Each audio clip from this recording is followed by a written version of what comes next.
Ora vi faccio vedere invece oggi come si fa l'estratto di carrubo. Questa è una vecchia ricetta di nonna Angelina.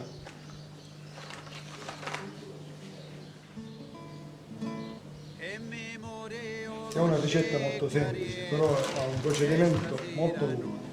Allora, si prendono delle carrube molto grosse e si ci dà una schiacciata grosso come una.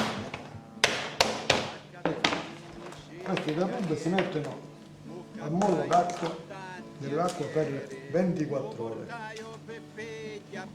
Superate le 24 ore, cosa si fa? Si prendono le carrube, si esce dall'acqua, si strizzano fortemente e rimane il succo della carruba all'interno dell'acqua.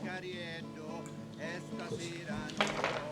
Dopodiché incomincia tutto il procedimento. Passate le 24 ore, prendiamo le nostre carrube, li strizziamo per bene e vediamo l'acqua che è diventata di un marro scuro e andiamo a preparare il nostro estratto di carruba.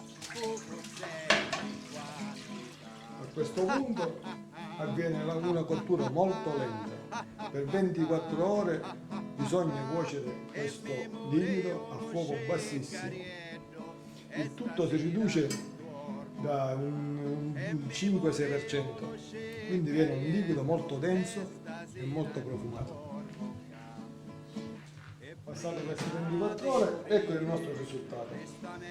Noi normalmente lo serviamo con il nostro dolce alla ricotta, fatta a base di ricotta con del miele e paglietta di Spagna.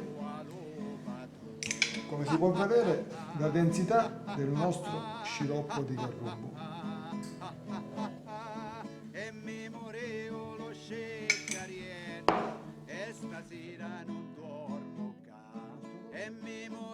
Il nostro dolce è pronto.